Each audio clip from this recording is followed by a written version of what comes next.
आप लोगों के समक्ष ये परीक्षित मोर्च की कथा लेकर चल रहे हैं। भक्तों, तक्षक जो था, तक्षक एक फूल बन गया। फूल बनकर के महाराज परीक्षित के आंगन में गिर पड़ा। सुबह होते ही परीक्षित ने उस फूल को उठाया, ले जा करके अपने आसन पर रख लिया तो तक्षक ने उन्हें डस लिया। सुबह होते ही उनकी पत्नी ने जगाया तो महाराज परीक्षित मरे हुए पड़े थे। पत्नी नहीं समझ पाई, उसने गुरु धन्वंतर जी के लिए पत्र लिखा। गुरु धन्वंतर जी महाराज परीक्षित को जीवित करने चले।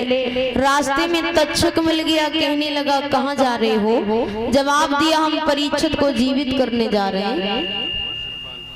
कहने लगे हमने डसने जा रहे हैं। बोले आइए दो दो हाथ हमारे तुम्हारे भी हो जाएं। तक्षक ने एक पेड़ में फुसकार मार दी, पेड़ सूख गया। गुरु धन्वंतर जी ने उस पेड़ की तरफ देखा तो पेड़ हरा भरा हो गया। तक्षक सोचने लगा ये तो अवश्य राजा परीक्षित को जीवित कर देगा, तो श्रृंगी ऋषि का अश्राप झूठा हो जाएगा। तक्षक ने एक नई चाल चली। तक्षक एक सोटा बन गया। सोटा बनकर के रास्ते में गिर पड़ा। गुरु धन्वंतर जी ने उस सोटा को उठाया, अपनी पीठ पर डाल लिया तो तक्षक ने उन्हें पीठ पर डस लिया।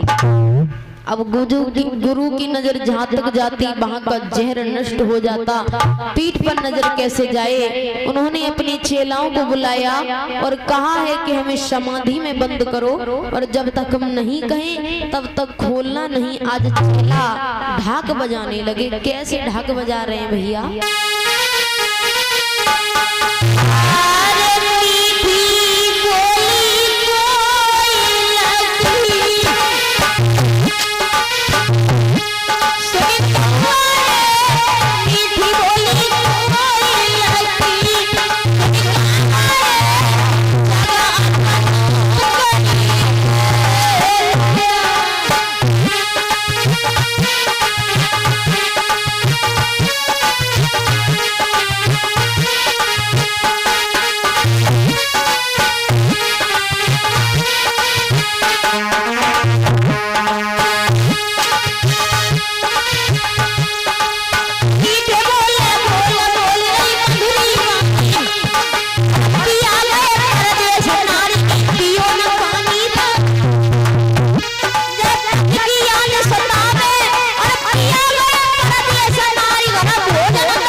चेला ढाक बजा रहे, उसी समय तक्षक आ गया। कहने लगा अरे मूर्खों क्या कर रहे हो? पहले गुरुजी को देखो, ये मर गए या जीवित हैं। अगर मर गए हो तो तुम काहे को बेकार में मरे जा रहे हो? तो तक्षक की बातों में आकर के चेलाओं ने गुरुजी को निकाला।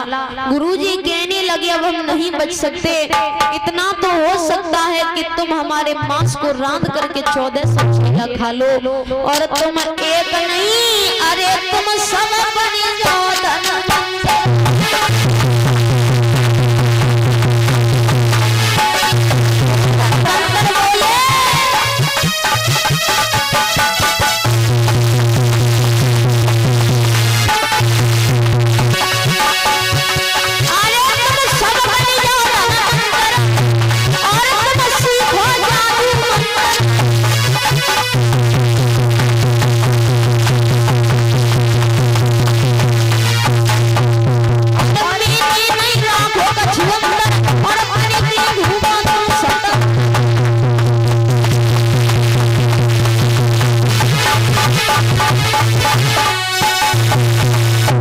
गुरु धन्वंतर बोले कि तुम मेरे मांस को 1400 चेला खा लो।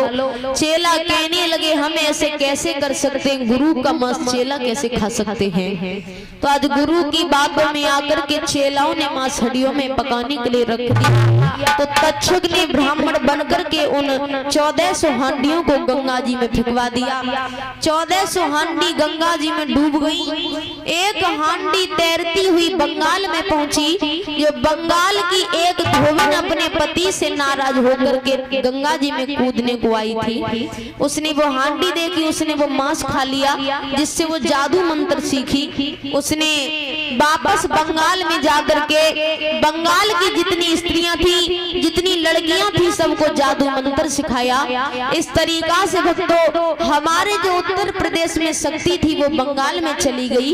एक चेला ने थोड़ा सा चख लिया, वही शक्ति हमारे उत्तर प्रदेश में रह गई है। और महाराज परीक्षित को विमान लेने आया, लेने के बाद चला गया। बोलिए परीक्षित महाराज की। श्रीमद् भागवत कथा सप्ताह पारायण यहाँ पर संपन्न हुई। बोलिए श्रीमद् भागवत महापुराण की।